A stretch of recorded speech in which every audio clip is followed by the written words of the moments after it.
Hello, welcome to Graphic Policy Radio. This is your host, Ilana Levin, aka Ilana Brooklyn. This is the Geek podcast for people who love the time Billy Batson denounced Nazi propaganda and did not like that time when Billy Batson wore blackface.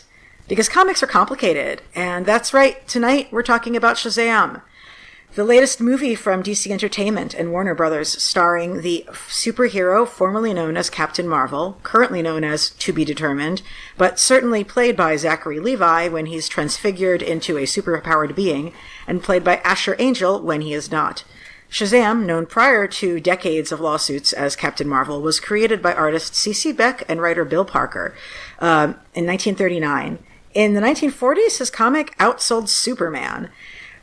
Visually signified by some really mighty eyebrows and an iconically dashing cape, this is the character's first big screen adaptation. And joining me into this journey beyond the rock of eternity are two lovely guests. Anthony Otero is a two-time novelist and a contributor to the Puerto Rico Strong Anthology. He is also a member of the Black Comics Chat podcast and has been on our show once before to talk about Mr. Miracle. Welcome back. It's a pleasure to be here. Thank you for having me again. And Barry Grass is a first-time guest. Barry has lived in rural Missouri, Tuscaloosa, and now Philadelphia, much like Captain Marvel. She's the author of Hall of Waters, out in August from the Operating System Press, and she's the nonfiction editor of Sundog Lit.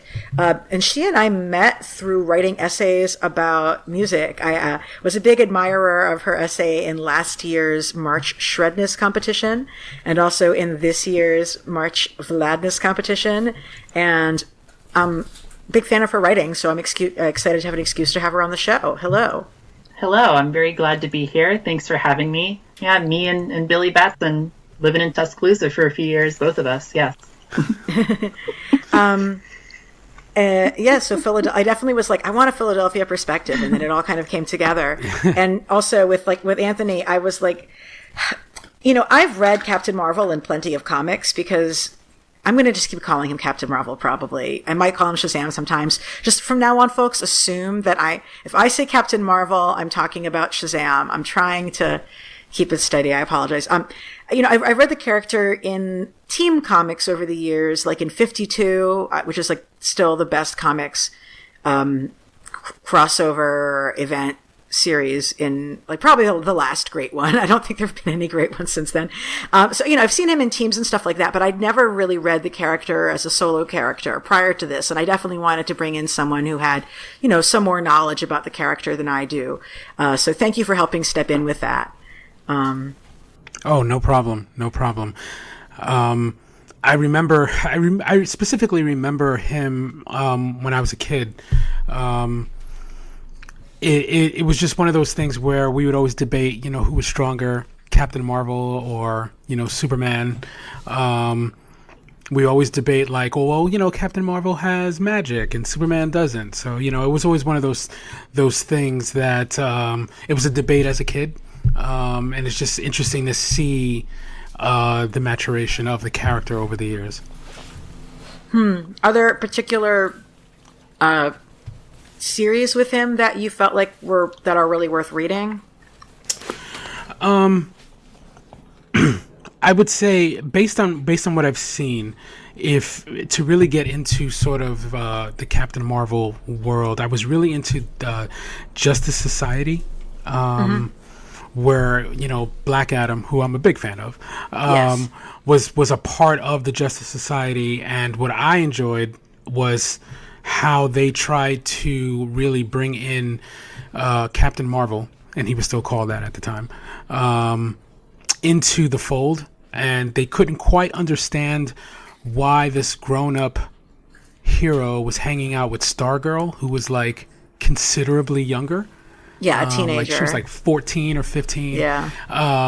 And they had admonished him for this. And I think at some point he had to reveal his true age, which of course freaked out everyone.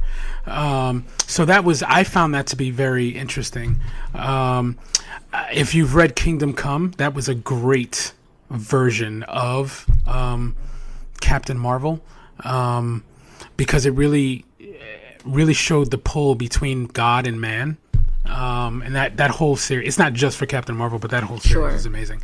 And then I would even go further back and say, if you were reading comics when Crisis on Infinite Earths came out in 1986, he has definitely a big role to play. I mean, not as huge, obviously, as Superman, but just how he fit in the universe at that point, I found very fascinating. Well, thank you for those suggestions. I actually did read a couple issues of The Power of Shazam in the lead up to this. Jerry Ordway is sort of like I think probably the biggest Shazam fan in the world, and he's a really wonderful comics artist and writer, and I know he loved the character greatly, and his comic actually was a digital version of it, I think was a promotional giveaway during some of the screenings, and he's given the film his blessing. Of course, he works in comics professionally, and I think it would probably be awkward for him to say he didn't like it, but I also, he's a mensch, and I believe that he liked it, because he said he did. So the movie sort of has that approval from like the number one Shazam fan, as it were. I want to start this off by talking a little bit, about the movie without spoilers first, to help people decide if they want to see it, because I know that, everyone's going to watch Avengers Endgame, but maybe not everybody is planning to see Shazam. So let's start off by helping folks make a decision about whether they want to see it or not, and then we can dive into the spoiler part. For me, I actually almost didn't see this movie at all. I saw the trailers, and, there's one thing I don't want to watch. It's a grown man acting like a boy. We see enough of that in movies already, especially in comedies. And so, like, the entire premise of watching this on screen was really unappealing to me. But Rosie Knight and a few critics whose work I really respect went to like the super early screening and all came out saying, "Holy crap, this movie is great." And so with that, I said, "Okay, I'll check it out on your word." So because critics who I respect said that it was really great, I went to see it with really high hopes. I enjoyed the movie. I didn't love it. I think that for me, it suffered from the fact that I had such a deep emotional connection and enthusiasm about, particularly the Skrull in Captain Marvel. Like, Captain Marvel, I'm sorry, the Marvel Captain Marvel. Captain Marvel, she's cool. But like, I have so many Skrull feelings. The fact that I didn't have a similar moment in Shazam that was as like meaningful for me is probably why it didn't do as well for me, even though I think structurally there's a lot of ways this movie is better. And certainly I think this is a movie that, parents and kids who are old enough to not be scared by the intensity of some of the monsters will really like. I mean, the first thing I did as soon as I left the theater was a friend of mine in Philadelphia is becoming a foster parent. And I told her, "Hey, I don't know if you're planning on seeing Shazam, but this is a movie about a diverse foster family in Philadelphia, so I think you'll probably like it." And she's like, "That does sound lovely." So I think like for certain kinds of audiences, it'll be particularly powerful and good for them. And definitely the pieces about found family and also in non-traditional families, I feel like were really what was most exciting and meaningful to me from the film. So I like it, but I'm not like crazy about it. It would be my take. Who wants to offer their own spoiler-free quick thoughts on the movie?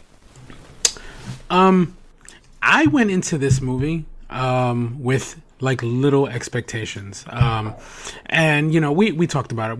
I wasn't really sure I was going to see it until, you had said, "Hey, maybe we should watch it." So I was like, all right. So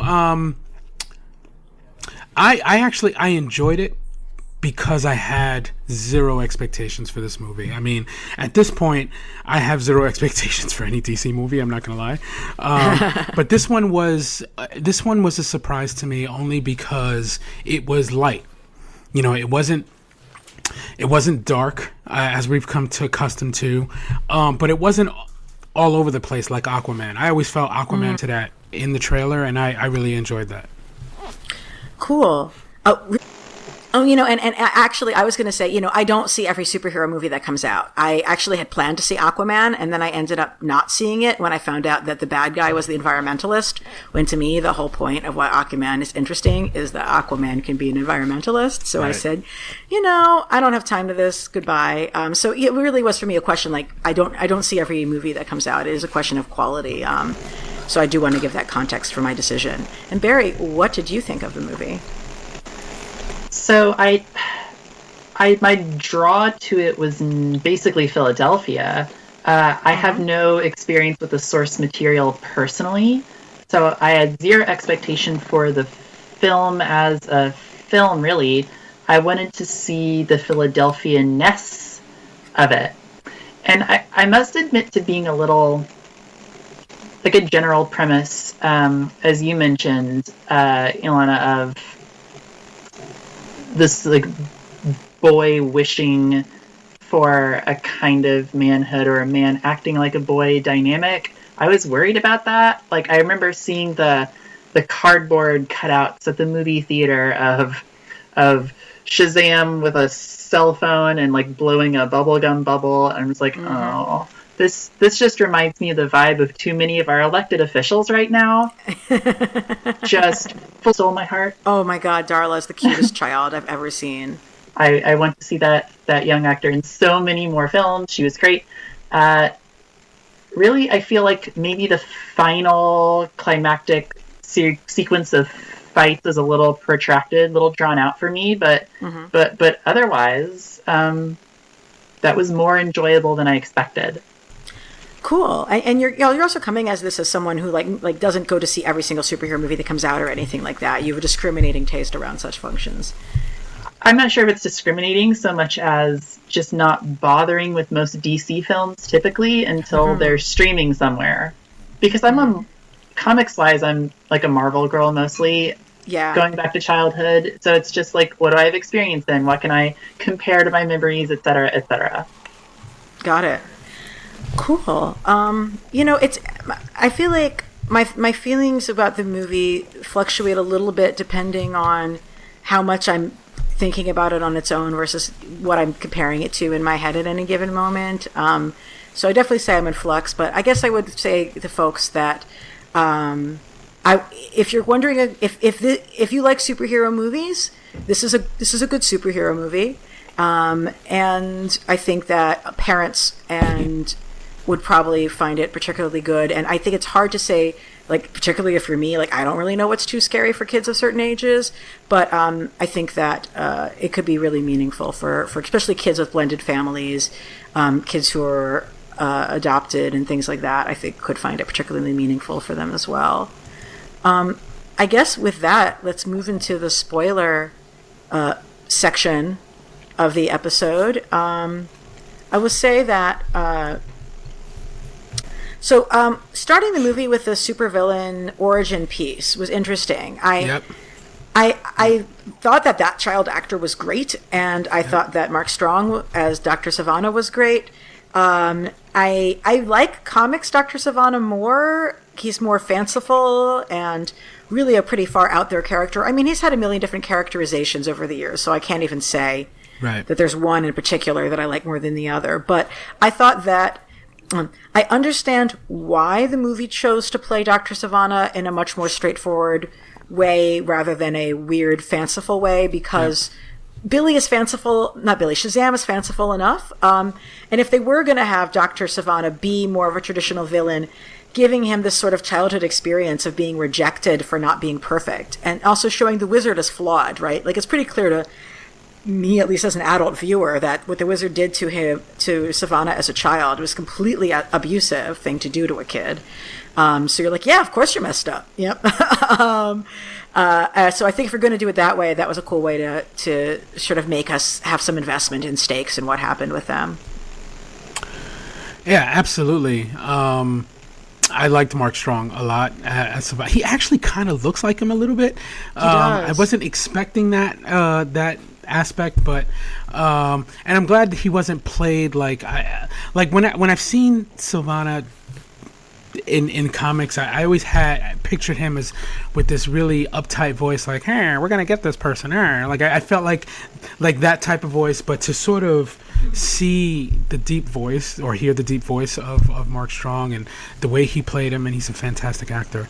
I was very excited. Like from that point, I was like, okay, I see the type of movie this is gonna be.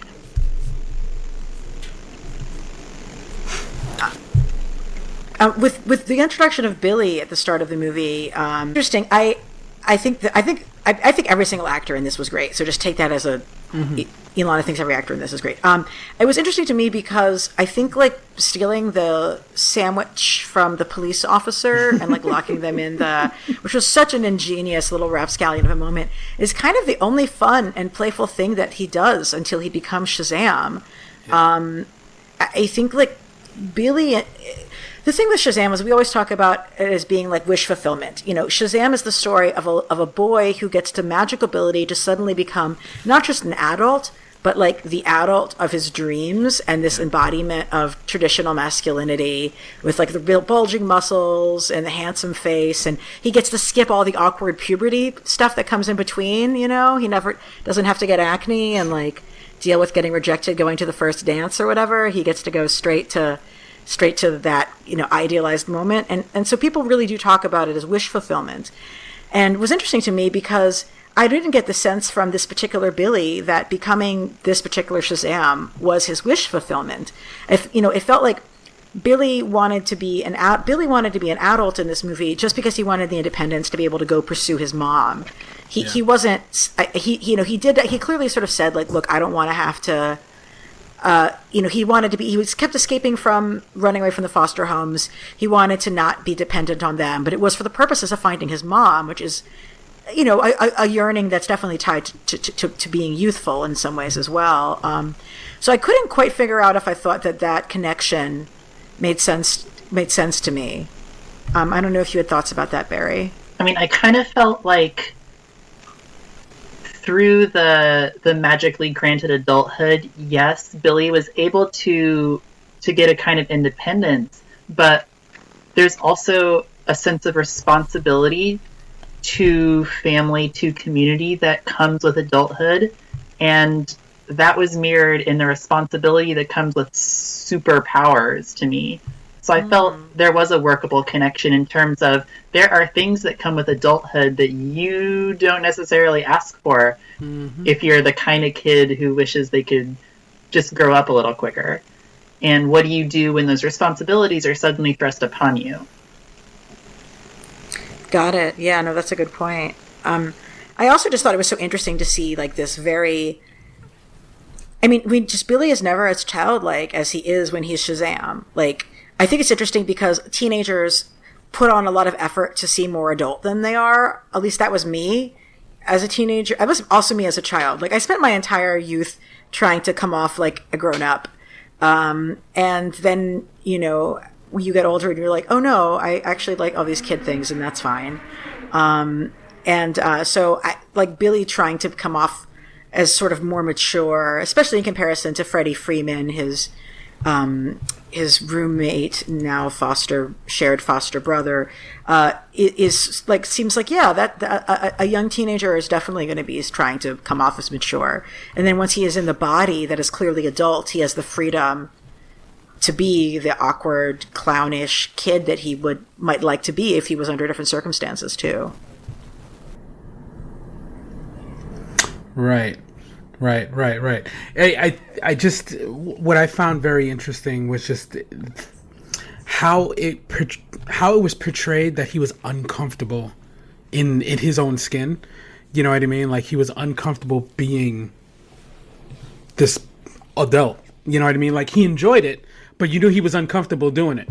You know, and that was something that's very hard to sort of play.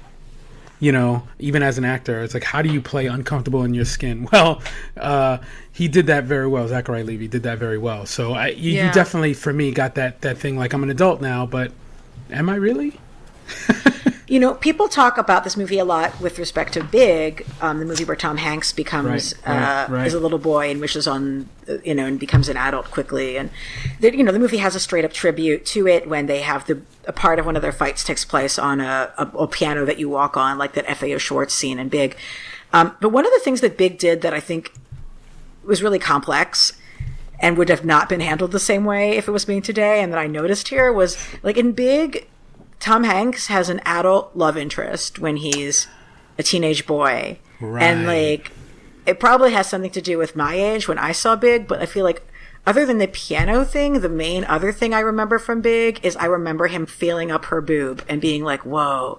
So it was interesting choice to me in terms of like, being a kid in an adult body for this movie and being uncomfortable in your skin. Like the movie that's made in 2019 is the movie where they don't have an adult love interest complicating Billy being a teenager in an adult's body. And I think in so many his superhero movies are, having a love interest, even if they do a bad job of it and it kind of comes off like a beard, they usually like to shove one in there.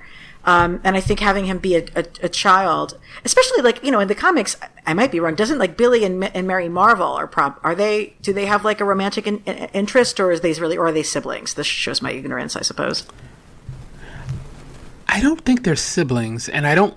It's interesting. As I think about this, I don't think I've ever recalled, except for when I was telling you about Stargirl, Captain Marvel, Shazam, having a love interest or anything really to that nature. I would have to look at it, but I don't think Mary Marvel is that person for him.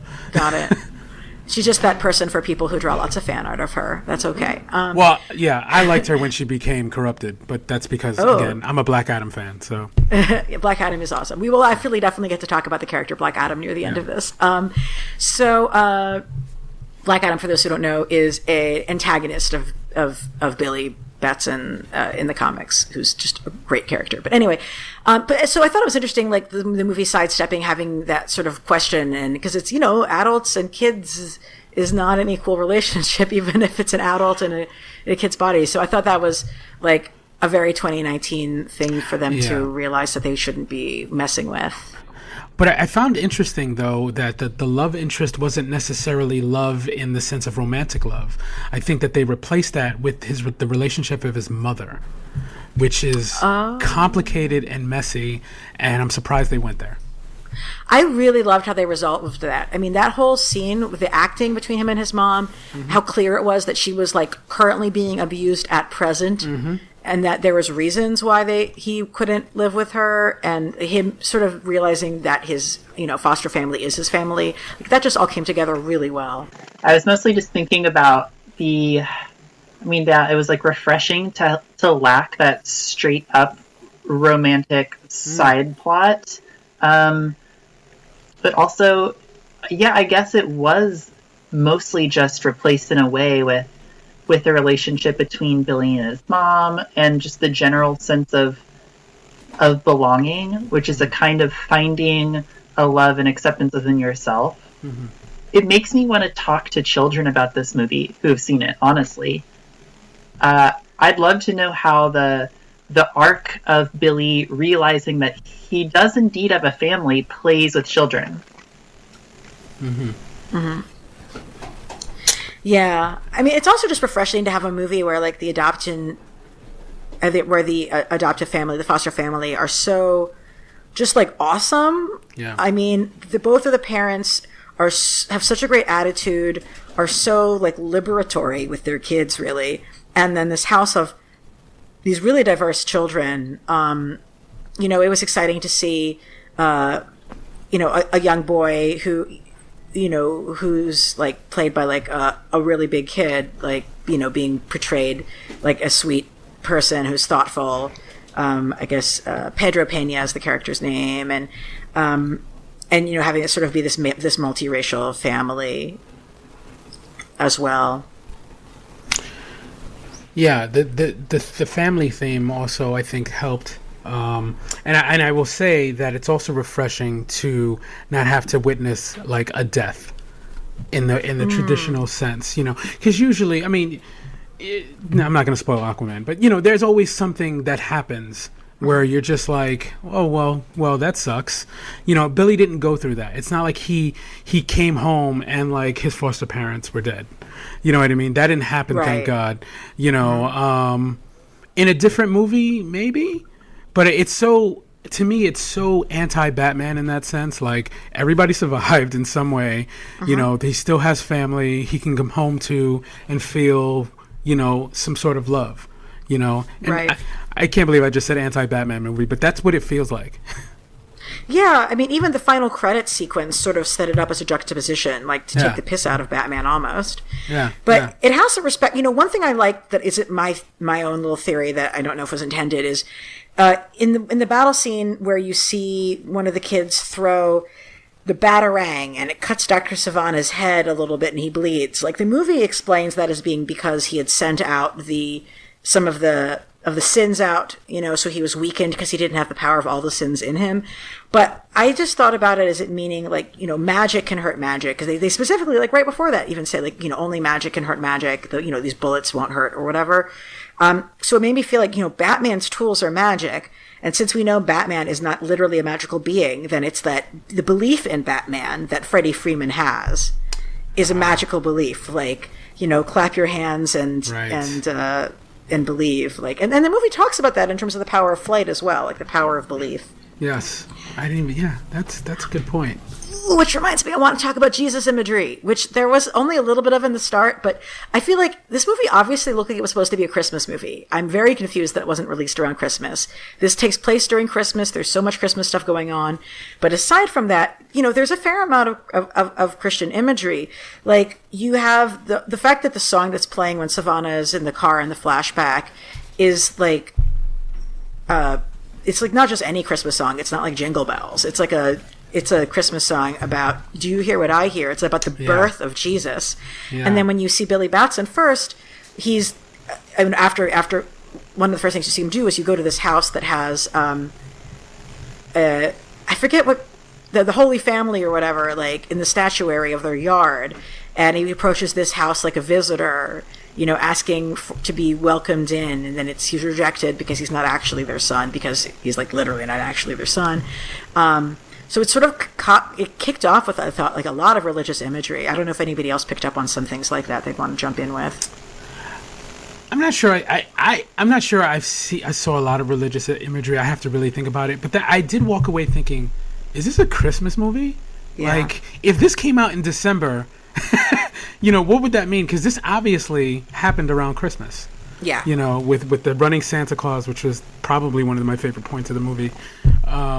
There's no year-round Christmas obsession in the city of Philadelphia.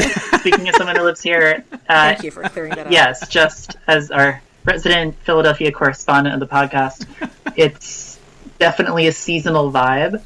Mm-hmm. And I feel like it's interesting. Architecturally, is like that scene with the nativity scene that you spoke of, the first like mother scene. I wasn't even really thinking of the nativity scene so much as thinking, wow, they have yards. This is like northeast Philadelphia. This is outside of the city. But there was a nativity scene there, wasn't there? Yeah. And it's not like it had to be. Like, they could have used other kinds of Christmas decorations, right? Right. It could have just been reindeer and Santa Claus. So the fact that it is Jesus and not one of those more secular Christmassy things, I feel like has to be a choice. Sorry, Anthony, you were saying? No, I was going to say that, commenting on what Barry was saying, that when I see movies in New York, I can pinpoint where they are. You know what I mean? So I totally understand that. Backyards, well, we know what borough they're not in. Yeah. So, I mean, Barry, let's dig into it. Like, Philadelphia, like, what did you think it captured? What do you think, what would you have added from the Philadelphia perspective if you were making the movie? I think maybe the most accurate to Philadelphia aspect of the movie was that in the very beginning, the cop was eating a cheesesteak from Gino's. Yes. And Gino's is somewhat infamous for having some controversial views on non-native English speakers and immigrants. They're banned. Gino's they're bad. Yeah. You clean that up very well. Yeah, I'm the conference that I work for is going to be in Philadelphia this summer, and like all the locals were like, "Hey, we just need you guys to know not to do anything with Gino's, in case you didn't know." So now I know. Yeah, it's not a good look. It's a very cop look, though. Yes, it's a very cop I thought the same thing. I've been to Philadelphia a few times, and I was always told by friends, do not go to Gino's. So to see that bag, I was just like, okay. That was also... Oh, go ahead. Go ahead. Well, I was going to say that scene also was a scene where I was able to give like a breath. I was holding my breath during that scene when Billy was all like, "Oh golly gee, officer, thanks for coming up." So it's like, oh, this is what this movie thinks Pure of Heart is. Oh no, I'm in the wrong movie. And then Billy pulls the prank on the cops. I'm like, okay. And I relaxed and settled into the film. Absolutely. Yeah. That was the one thing I was also going to mention before, was that it was almost in a way refreshing that the wizard couldn't find a pure heart and found Billy, and he's just as flawed as the rest of us. I mean, I think I've always been done with the notion that our heroes need to be a perfect replica of what a human being is. So yeah. Yeah, I also thought, like, one of the reasons we know his mom is a mess is because when she sees Billy being taken care of by the cops, she's like, "This is good." One of the things I've definitely known about the Philadelphia Police Department for a long time is they're really bad. I spent about 2 weeks in Philadelphia around the Republican National Convention protest in 2000, just like doing jail watch, because they literally arrested everybody, including people in the Independent Media Center, including like journalists, and they punched women in the face. Like, they're horrible. And of course, that's also where I learned, and I feel like most people in America who aren't either from like Black liberation communities or from Philadelphia might not know about like the move bombing. I mean, the police of Philadelphia literally bombed people in their homes in West Philadelphia, Black activists in their homes in West Philadelphia in the 1980s. And so when we saw like these police helicopters in Philadelphia, my first brain was like, I know that they don't mean for me to think about this, but this is absolutely what I'm thinking about. And a lot of audience members in the city think about those things too. Let's not forget that Philadelphia is a majority Black city. And I feel like the film was not necessarily reflective of that. Like, a diverse cast by Hollywood standards, perhaps, but I don't think this depiction of Philadelphia reflects its actual ethnic makeup.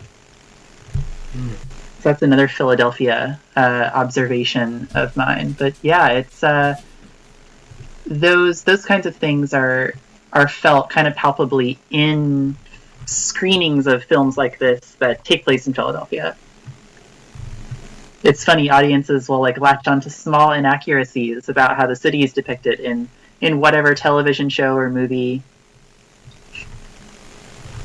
I was talking with Anthony Oliveira yesterday for an episode we were taping, and he had seen the movie, and he's a Torontoan, and he's like, he's like, speaking as a Torontoan, this movie really felt like it was in Toronto. I was like, oh, okay. I would not, I've been to both cities, certainly spent more time in Philly, but I was like, Barry, did you feel like it was shot in Toronto at all, or? It's all wrong. So wrong. It normally the subway stations were, and I gotta say, an admirable amount of attention paid to the signage of SEPTA, Philadelphia's public transit. The Market Frankford line, which is the subway that Billy gets on after running away from the school bullies early on in the film. He climbs a fence and suddenly he's at a subway station. And my showing was laughing at that point because all of that was very, very anachronistic and incorrect for Philadelphia. That kind of school and the houses around it and that much greenery would be around that subway. Impossible. Station looked wrong. The subway car was wrong. but the signs were oddly correct. So someone paid attention to the Google images in the art department of Shazam, at least. Yeah, that happens in films based in New York all the time. Like, signs are correct, but I'm sorry, there is no train above ground past 125th Street. You know what I mean? So when Spider-Man is like saving all those people from this runaway train, I'm like, where do they think we are? Yeah. So, but I totally understand that. One of the things I thought, actually, I don't know if this is from the comics. Is there any Philadelphia connection with Shazam in the comics? I don't think so. So I believe he's in Fawcett City. Oh, right, Fawcett City, fictional, because DC and Fawcett Comics and all that, they're all very fictional. So I think that they chose Philadelphia because it's the city of brotherly love, and like that's really one of the themes of the movie, right? It's like developing your sense of brotherly love with your found family. That's my best guess, at least. That's a good guess. That makes sense to me. They do, however, crush the love sculpture with a falling Ben Franklin head, and that made me very sad. Oh, that's right. It's just like a blinking you'll miss it. Like, I love that love sculpture. It's what fell is actually a statue of Billy Penn and not Ben Franklin. That's what's on top of the City Hall building in Philadelphia is William Penn's statue. William Penn signed the Treaty of Shackamaxon with the Lenape people to, build the city of Philadelphia on some land. And as is always the story of American settler colonialism, William Penn kind of quickly took back a lot of the stipulations and provisions signed on the treaty, and an ugly mess was made. But that's the person who's honored on top of City Hall, is the man who signed the treaty with the Lenape to make Philadelphia.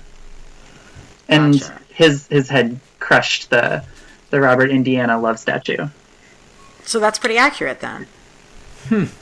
William Penn crushing love. Yes, there's some historical accuracy there, I suppose. Excellent. Let's talk about the 7 deadly sins. This is something that is like from the Shazam origin story in comics is really iconic, and the way the 7 deadly sins are drawn in the comic is very cartoonish. Sometimes they sort of almost look like racist caricatures to me. Oh, yes. Right? It depends who the artist is. Yes. And I was really curious what direction they would take the 7 deadly sins in for the movie. I mean, for one thing, you've got to deal with, like, how do you depict lust in an all ages, not all ages, but whatever, PG-13, I'm guessing, movie. I found that the special effects for the 7 deadly sins were, all perfectly good, but I thought that the design on them was not creative enough and not memorable enough. Each one of them could have been more distinctive. Like, I get, the whole gluttony coming, with the mouth in its stomach, and greed has extra arms for grabbing. I think they could have gone a little bit farther in making them distinctive. Even though I'm glad that they did not look like racist stereotypes like the comics sometimes have. Absolutely, yeah. I will say that the depiction of the 7 deadly sins were probably my least favorite part of the movie. Because, again, I think it's because I think they could have gotten more creative. From what I remember from the comic book, I'm not entirely sure that they were actually like things Shazam fought. You know what I mean? Like, I'm not sure. I'd have to look. I think they were. Maybe they were, because I'm thinking about a cartoon that I saw with Shazam and Batman. But in the comic book specifically, that doesn't feel like it rings true. I'd have to look that up. I feel like they are the embodiment of things. Maybe they've possessed people, but I'm not sure that he actually fought the demons themselves.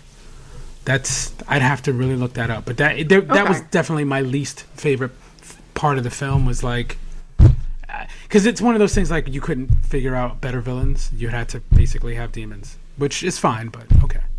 Yeah, like I get that they're not going to be able to introduce Dr. Sivana and also, Black Adam. Yeah. I love the teaser with Mr. Mind at the end. At the end of the movie, when you have this weird little.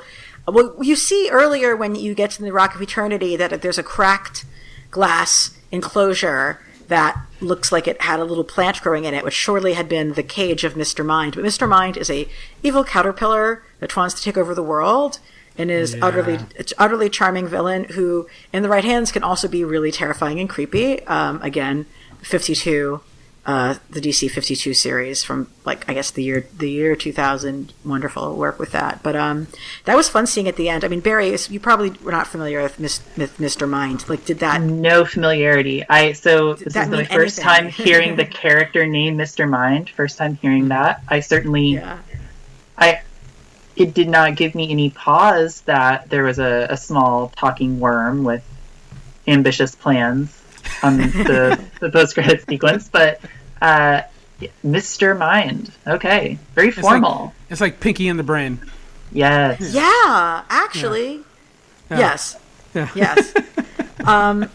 So, it's definitely, we know that there's going to be sequels and all that, and one of the reasons that I actually think I'm excited that there's going to be a sequel is one of the most important things the movie does is show that Billy basically says this himself, like, power is only good when it's shared, right?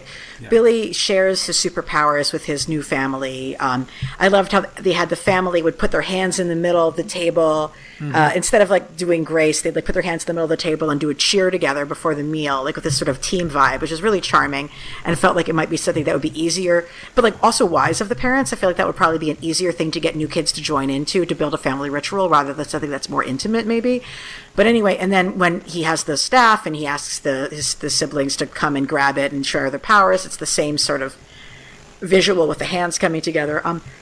So he shares his powers and his siblings get powers as well. And now suddenly we have a racially diverse superhero teen of youth. And it was really quite charming. And I was really glad to see that we didn't have just, like, again, I don't know why the protagonist had to be another white boy, but at least the team has quickly become not one of just white boys. Right. That said, though, I don't know how to feel about true transformations, which is Freddie Freeman getting flight is perfect because it sort of is like, yeah, he's pure of heart in the sense that he was like, I probably want to be invisible to use my powers, but actually he actually is the good kid and wants flight. But, like, he uses a mobility device to walk around, and the fact that he suddenly doesn't have any, like, he sort of drops his crutch and if I was someone from the disability activism community, I don't know how I would feel about that moment. He certainly doesn't need to suddenly not have a walking impediment in order to fly. Like, in fact, flying is a superpower you can have perfectly well and still walk with a cane, actually. Wanted to jump in with Kristen Lopez is a disabled film critic who had a piece in Forbes called Let's Talk About Shazam's Freddie Freeman and Disabled Superheroes. She wrote, hearing Jack Dylan Glazier's Freddie Freeman make jokes about his disability to a stranger he's just met perfectly illustrates the need for disabled voices in cinema. In fact, Freddie Freeman is an interesting character specifically because of his comic book history and how Shazam completely misses the opportunity to praise disabled heroes. She continues later in the piece, one's full potential in this film is to be physically and aesthetically powerful and conventional, to be normal. Also, for a boy disabled for an uncertain amount of time, he takes to being able-bodied with absolutely no interest. His disability is nothing short of a gimmick. Shazam could have been the first to truly create something unique. It's a missed opportunity to remind children with disabilities that they can turn perceived defects into assets and use them for a greater good. End quote. Definitely check out her whole essay on Forbes. Really important perspective to have on these characters and how they're portrayed in the movie. And then Pedro, who's like a really heavy kid, when he becomes his superhero, is suddenly like more of an, he's like thickish, but he's like a pretty idealized in the Hollywood sense male form. Right. And it would have been cool to have like a grown-up fat superhero, which we don't have. So I have kind of mixed feelings about that. I don't know if folks have thoughts about the kids' transformations. I mean, like, I'm thinking of Pedro, like, I think our first introduction to Pedro is he had left, like, some weights on top of, like, Darla's crafts. Yeah. So even, like, that kind of transformation was prefigured a bit. Yeah, I would love to read some Twitter threads from persons who more intimately experience the kind of oppressive messaging that say you have to work away a certain body size with exercises, or that true liberation would be to not have the need to use an assistive device or something. Like, those messages are harmful, and I have friends of both of those kinds of experiences who've expressed as much. So I noticed those also. And I don't know if it was just like a remnant of, I don't know, like 1950s like moral values about what like the ideal member of society is or something. Like, I wonder what is in like the DNA, as it were, of this comic series that may contribute towards some more harmful side messages being carried across in the film. Well, I've always felt, and I'm speaking in the context of the 1930s. I always felt that, the white superheroes, regardless of who created them, almost are the pinnacle of white supremacy. Not to say that they're racist, but just at that time, just the imagery itself. Superman, he basically he spawned a lot of copies, and many people can say that Captain Marvel was one of those copies. So who's to say that type of godlike white man imagery wasn't a part of that DNA, that vision of what Captain Marvel should have been or should be? So I totally see that, this, because they talked about this was going to be Captain Marvel being Billy's potential, the utmost potential that he had. So what does that say for everyone else about what their potential is? Right, and they also don't have as many powers as he does, I don't think.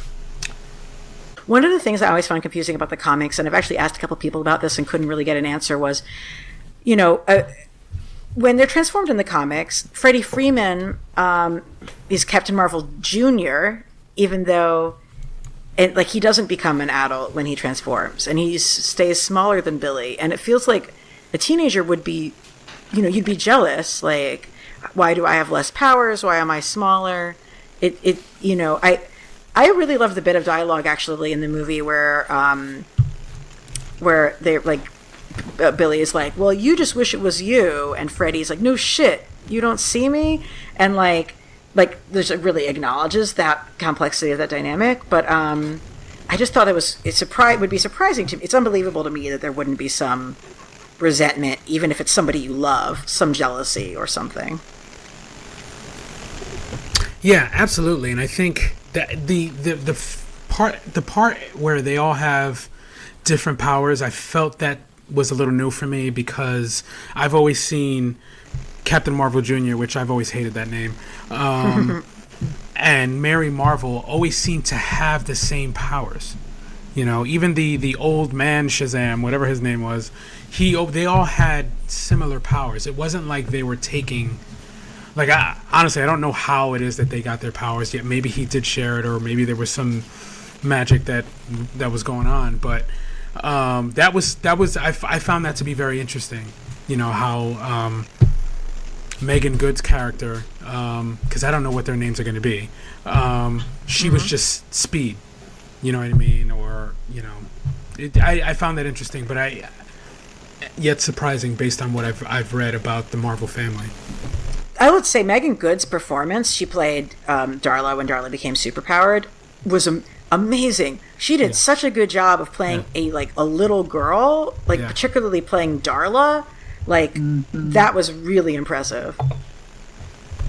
Yeah, absolutely. I agree. Because she was playing the youngest of the characters, so the difference between her behavior as a child and her behavior as an adult is, and her age as an adult is going to be the greatest. And she was convincing as a small kid, despite being a grown woman. Congratulations. So I want to talk about the figuring out your powers and training montage type sequences. That's really a consistent and important trope in these kinds of movies. And in fact, one of the ways in which Freddie Freeman is so helpful to Billy is that Freddy is genre savvy and knows how these sequences are supposed to go. What did people think about those sequences? Barry, do you have thoughts?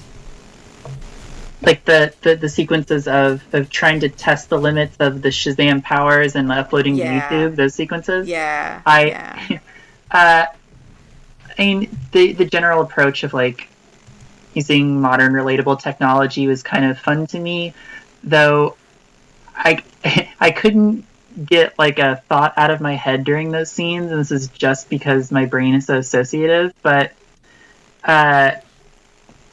our like Mark Strong as the, I guess he's a doctor in the comics, right? The Dr. main antagonist. Yeah, but was like sort of like a psychoanalyst or something, or at least just bankrolling with company money that project. I just could not get past the fact that Mark Strong looks like Michel Foucault. Oh my God, he does! Wow. Okay, and he's studying signs. So, wow. Keep going. So YouTube is like a panopticon of sorts of like, this wasn't just testing out the Shazam powers in isolation, but it was more and more viewers and more expectations, and how might that affect these children who are trying to come to terms with this magical thing that has landed upon them. So the knowledge of like surveillance and like Foucault's theory was just in my head during those sequences, and I'm not sure I completely saw them just plainly, because I was like, my gears are just spinning because I'm me. But that's like completely legit. I mean, yeah, he's got the outfit, he's got the look. Wow. I think that makes a lot. Yeah, like I don't care about intentionality. Like that's all in there. That's all in there. Anthony, what did you think about those sequences?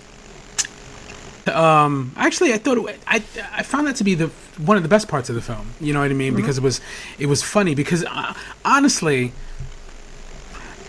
when I look at Superman, and I'm going to always sort of compare Captain Marvel to Superman, Shazam to Superman, I think some of the best parts of the original Superman movie from 1978 or whatever was him figuring out his power, even though it was a really small part of the movie where he's running against the train and sort of jumps over, past the train, and how he uses his power in every day. I found those things fascinating. When you look at like Man of Steel, this testing of the powers are not really there. So I thought it was fascinating to look at someone with godlike powers through the eyes of a child, and what would be if you were a child, what would be the first thing you do? Yeah, I probably would get beer. You know what I mean? I wouldn't tell somebody to shoot me in the face, but that was crazy. But I sort of enjoyed that. I think the youthful way of like using social media to test powers, I saw that to be very, very accurate and very believable. And again, part of the reason why I thought this movie was really good was just, again, a youthful way of looking at stuff. He didn't just become Shazam and knew how to do a million things, as we tend to see in movies. One of the sequences... Go ahead. I was just going to say that I also appreciated, like as we talked about before, how Freddy has a motivation in his character to just want to be seen by people, to disrupt the invisibility that comes along with this ability. And it seems like he is savvy enough with the idea, social media and like publicizing what has happened to Billy might be a way to get noticed. I think those gears were turning in Freddy's mind. Yes. Before maybe he even realized what his motivations were with starting to broadcast. Yeah. That's a good point. I love that character and that performance were so good. Yeah, I love that performance. That kid was just like really amazing. Like it definitely feels like I related to him a lot, like feeling like a kid who a lot of people would listen to them just talk and be like, wow, you sure are a lot of thoughts there. We're going to go and ignore you or whatever. Yeah, that was... It also reminded me how much I hated high school, but that's oh, yeah. That's another podcast. No, but the high school scene, there was a fair amount in the high school. Yeah. I just, the whole, and again, you're right, the whole being invisible thing, you know, that I think that's completely relatable for someone who's either gotten bullied, and I think there's a lot of topics that this movie hits when it comes to just childhood experiences, you know, particularly boys, you know what I mean, and how boys sort of, you know, look at the world and how they're treated, especially if they're not, you know, popular or if they don't have a car. You know, I think those things sometimes get glossed over.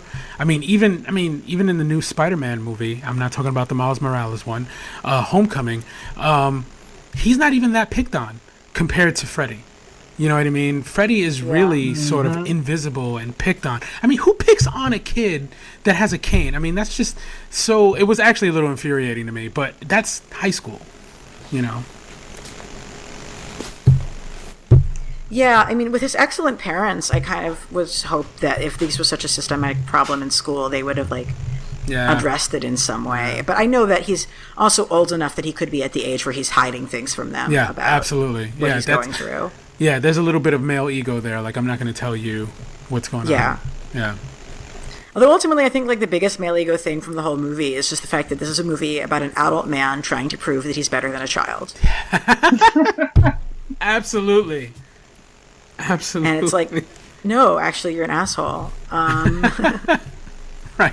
And so moving forward with the movie, I know that both you and I are big fans of Black Adam. We are coming on time. I'm wondering if Anthony, if we might want to, do we do like a quick rundown of like what we might be excited to see with Black Adam in a future movie, and like for people who probably have no idea who the hell this Black Adam person is that we keep referring to. That would be me. Yeah. Hi. Listening with open ears. So Black Adam, a quick comparison is sort of like Shazam's Reverse Flash. He's basically everything that Captain Marvel isn't, Shazam isn't.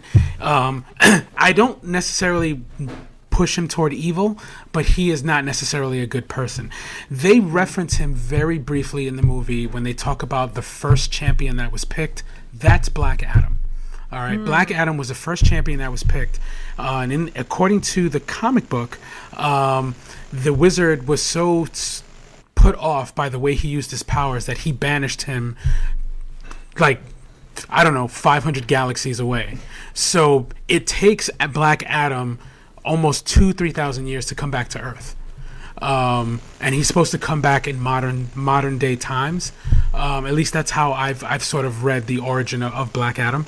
I also know that he has been casted as The Rock, Dwayne Johnson, which I found fascinating. And they casted Black Adam first, but yet there's been no movie. But it's okay. He's a dead ringer it makes for sense. The character. It's like wild. Oh, dead ringer. Right. I noticed that Dwayne Johnson was in the credits as executive producer, and it's like, oh, is that her? Yes. So, interesting. Very, very chin scratchy. Like, yes, of course. The reason why I like him is because I consider him to be sort of an anti-hero. Like, he's done absolutely horrible things, but he, many ways, has found justification for those things. You know, like he is the ruler of his own land. You know what I mean? And he makes his own rules. And, you know, I'm also a villain fan also, so I just want to put that out there. So I've always just found him very fascinating as the anti-Captain Marvel, I'm going to do things my way. I'm going to save my people first, because my people who have been subjugated by how many years deserves my attention more than the rest of you humans. I find that to be very fascinating. I was introduced to the character in the 52 series, and in which he's the dictator of the fictional Middle Eastern country of Kandak. Yep. And I love he just constantly calls out hypocrisy on the part of the American-based superheroes. Mm-hmm. Like that's basically like his job. It's like it's true. Like he's not, and in the series he was working to become a better man. That's like one of the themes of the series. at no point does he decide that it's time to have elections, unfortunately, or doing the things that really need to happen to transform your dictatorship. But I appreciate his running critique that he has of the American nationalism of the other characters, and he challenges a lot of the readers' assumptions in a racialized way that I thought was really cool. And he also has a talking crocodile called Sobek, who makes a brief Easter egg appearance when the kids are running around the Rock of Eternity opening different doors. And at one point they open up a door, and I think it's like a group of crocodiles who are playing poker around a table. And like one of them gets up and begins to walk over there like bipedally, and I'm like, it's Sobek. So that was I take it back. That was the most Philadelphia part of the movie.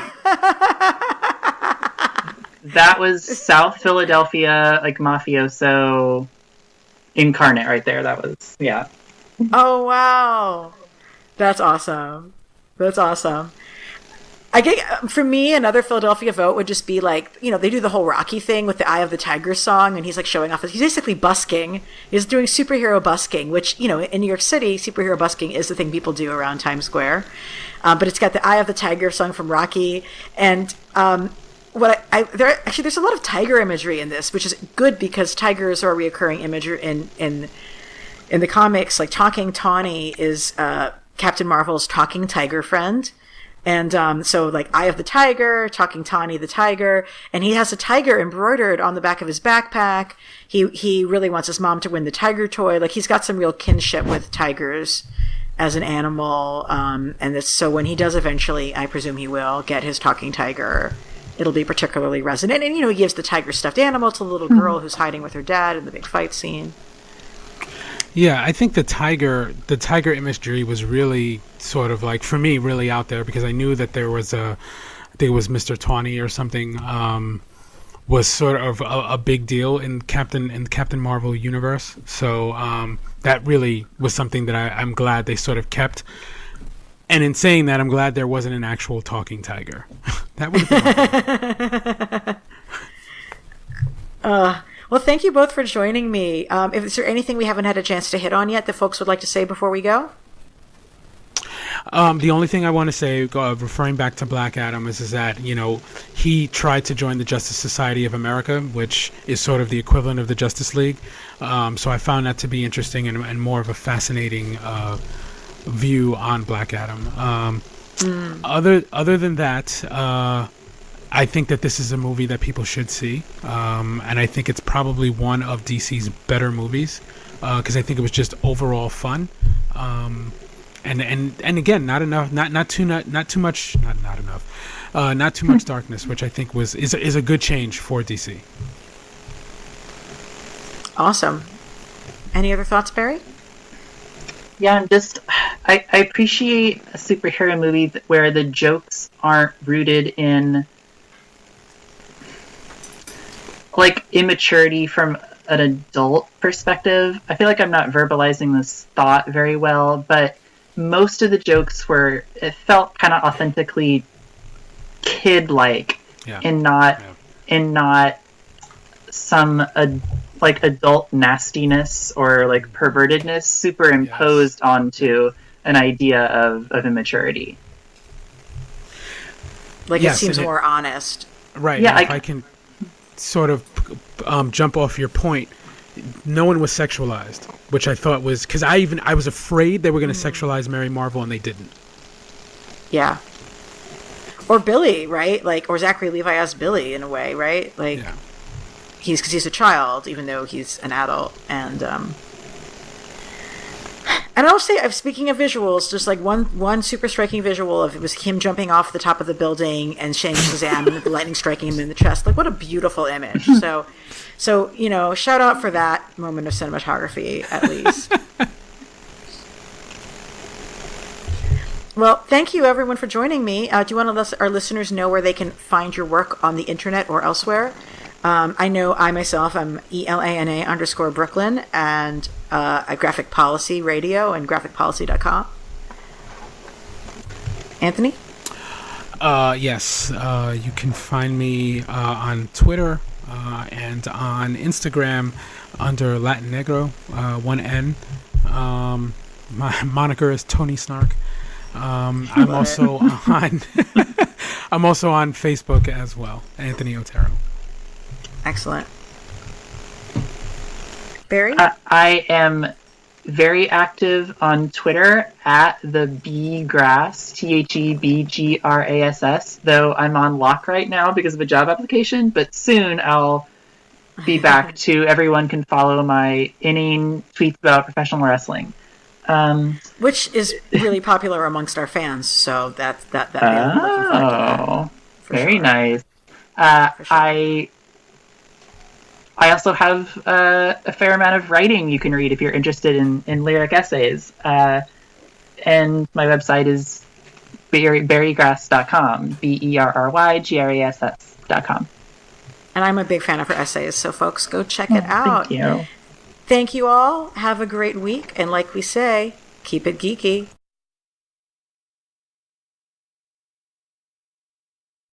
Hey, thanks for watching the previous video from Graphic Policy Television. Just by watching, you help support our site. Thank you so much. Now, if you're watching these videos, you probably care about geeky things like movies, television, comic books, toys, games, video games, you name it. You can go and subscribe right now to our YouTube channel to stay in touch and catch all the new videos, or check out our website at graphicpolicy.com. There's a nice link on this end of the video. But as always, thank you for watching. Keep on rocking and keep it geeky.